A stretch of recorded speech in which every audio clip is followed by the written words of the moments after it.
Every time I close my eyes, I'm so glad you're in my daydream. Love of my life. Even though my heart is on the line, I will be there on the tightrope.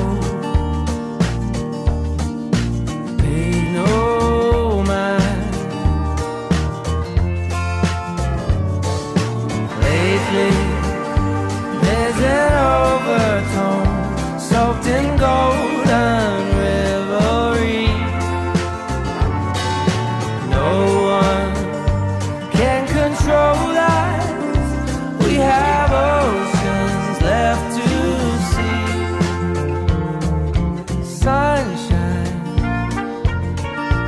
you come through in every light. On the paper, just mine, oh mine. Lately, there's an overtone soaked in golden revelry. No one can control that. Look at you guys. Certainly so. What's up? How's it going, man? Hello. Guys doing? Look at you guys. Wow. I got to tell you, when a band as cool as Certainly So comes, we get charged up, guys. Like, it's just a good day. So this is what's happening, you know? Cool, cool. And when a guy like J-Rod pulls up to us, we feel the same way, man. Absolutely, man. Oh, man. So, you know, we have the boys of Certainly So up for my audience, obviously, on the show today. Really exciting band. Just released a really enjoyable album, guys. I mean, Dreams of Green, fantastic album, which follows its spiritual cousin, I should say, Future Self, Only Dreams. Mm-hmm.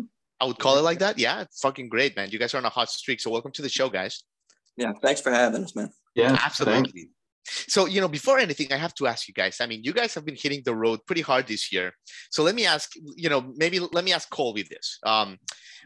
You know, I was thinking the other day I was reading about, like, you know, U2's biography, and their tour manager, Paul McGuinness, asked them when they were starting out, hey guys, we have certain amount of funds. Would you guys rather eat well or would you rather sleep well? Where do you guys kind of fall, Colby? Like, are you like when you're on the road, where do most of the resources go?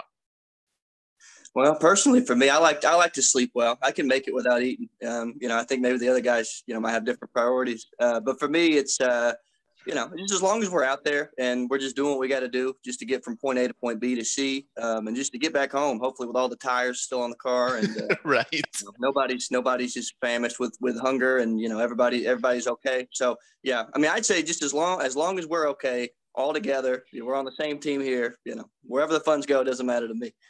Absolutely. And you know what I was thinking, and maybe Tanner can answer this because this is wild. It's kind of like a small miracle the way Certainly So came together, isn't it? I mean, Tanner and Colby knew each other as kids from Birmingham, you know, but then you guys separated. You know, Colby stays, starts his own band, Smoking with the Bandit. Then Chase and Zach come in. There's all these like equations that come in.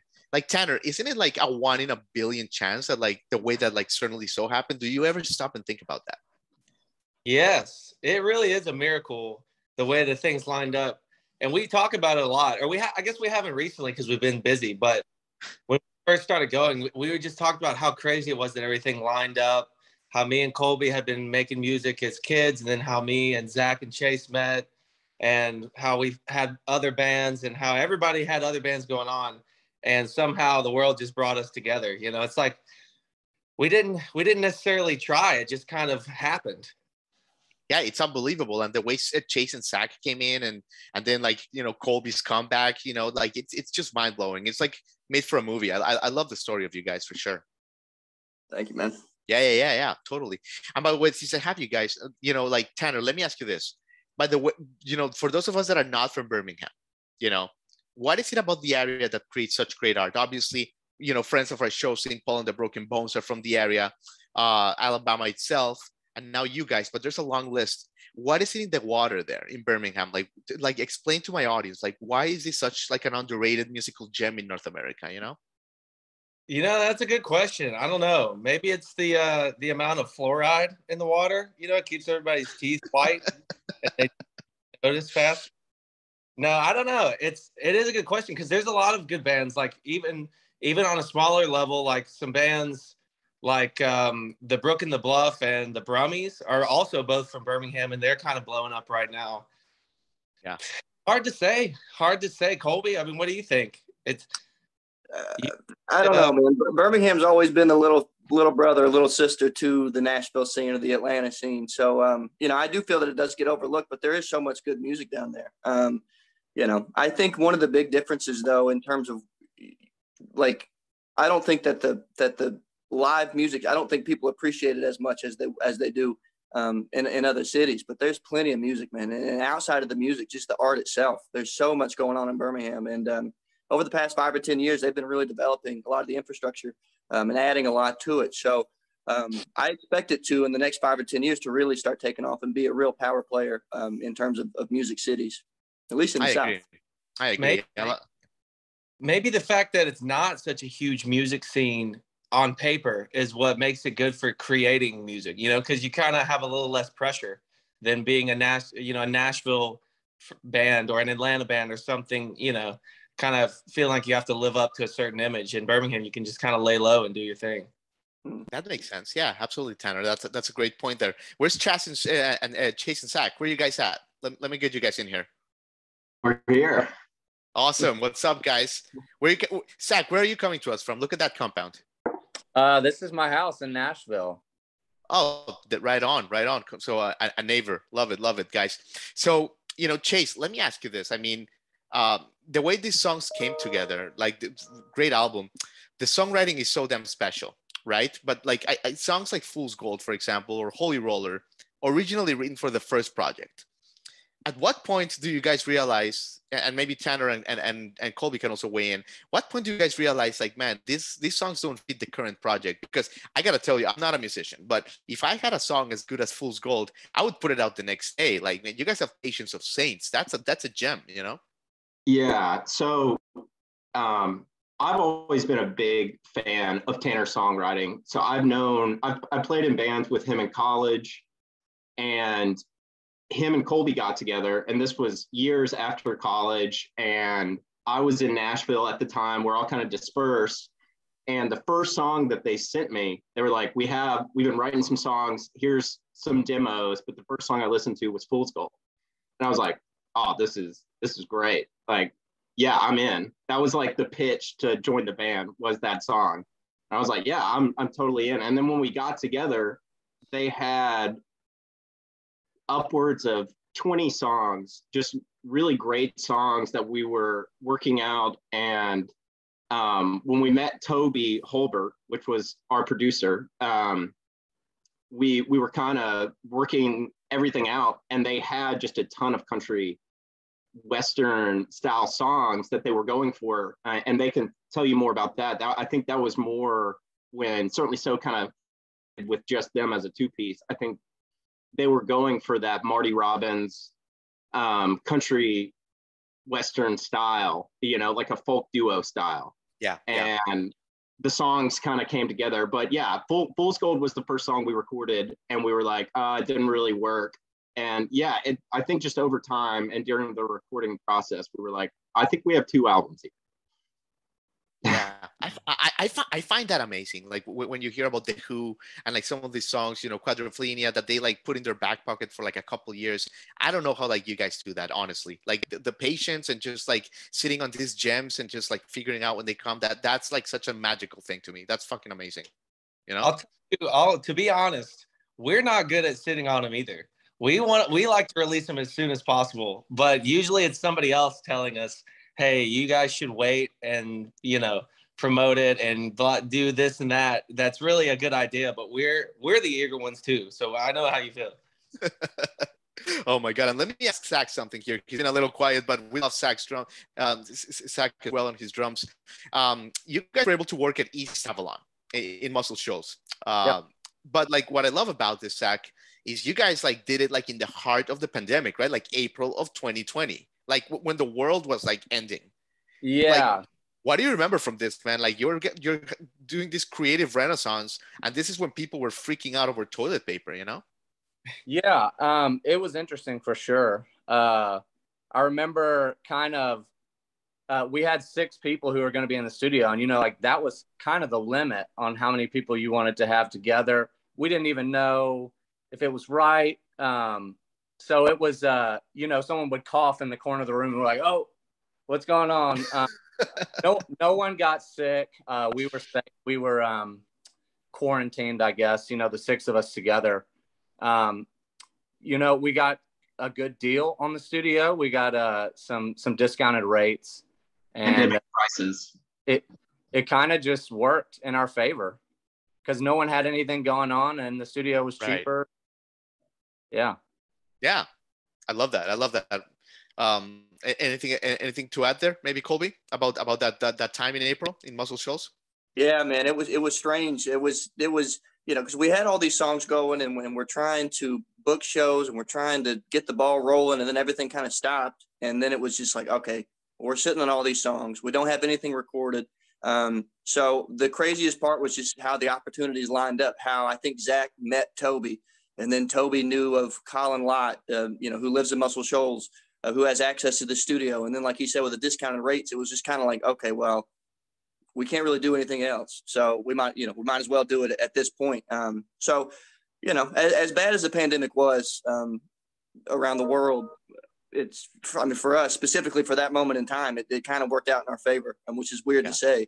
But it was very exciting. And like Zach said, going to the studio, being like, we don't really know, like, you know, I got Germex on me. I'm trying to wash my hands, trying to be as safe as we can. But, you know, once you get in there, it's just like, all right, you know, whatever happens, happens. And, you know, we've got to get this thing recorded. So it was really the funnest time of my life, I'd say. I think over 3 or 4 weekends we did it. It was very, in a time of nothing going on, it was the most exciting and fun thing I think I've still done to this day. So absolutely. And the record sounds amazing. It sounds like, you know, the second one as well, but it sounds like you guys had the time to really like delve into the details, not overproduce it. It's just both of, like, you guys are like killing it. I love what you guys are doing.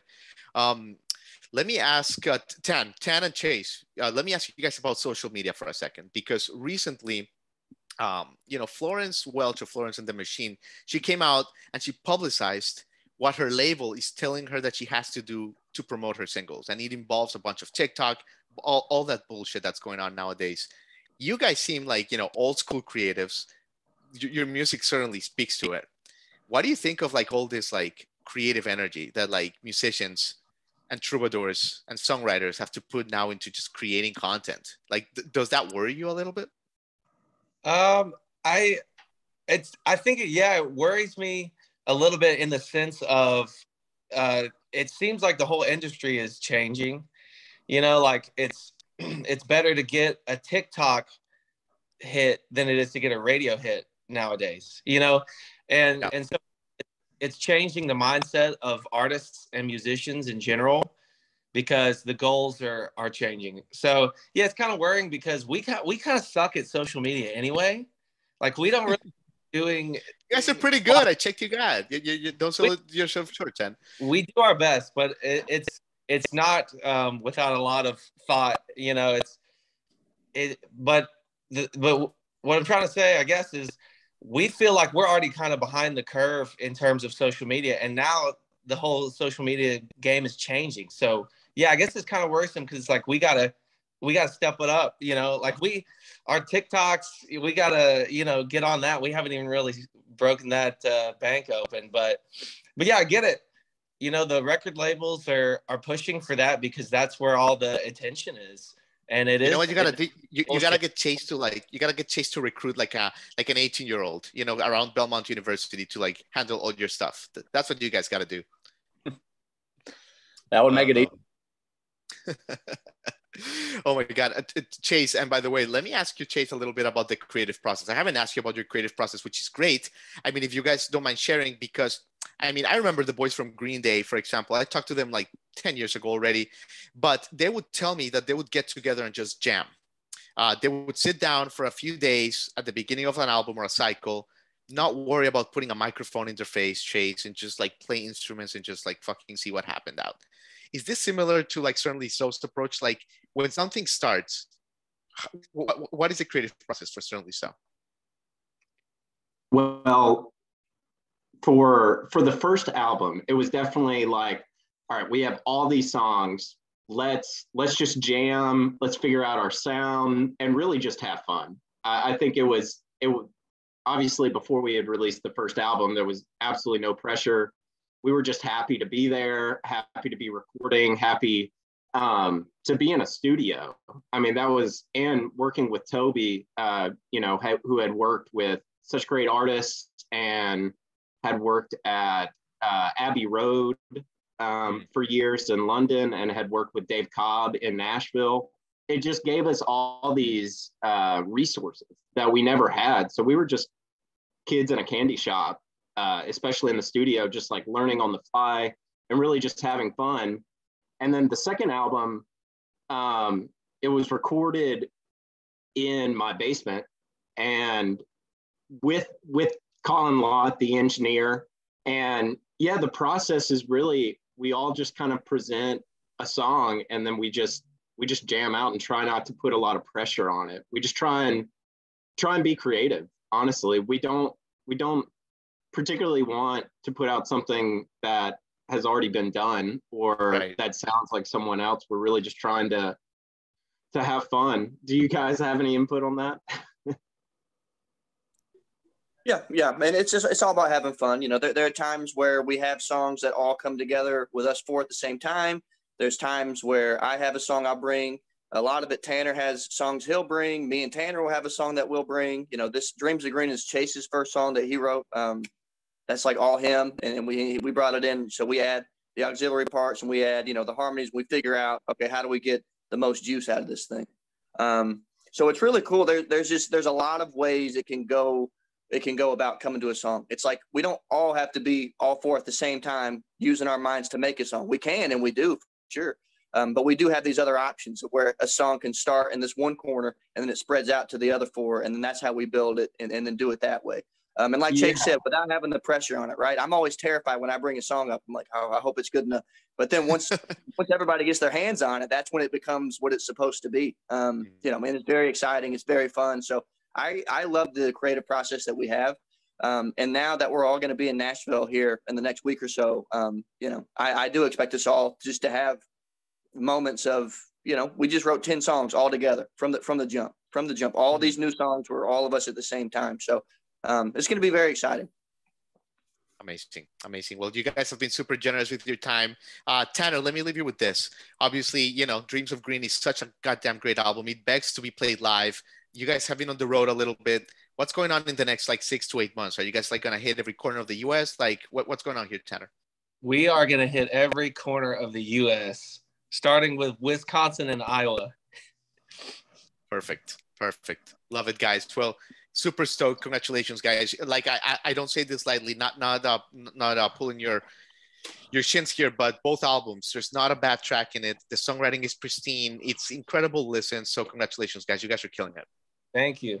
Thank you so much. We really absolutely, guys. Take care. You too. All right. For having us.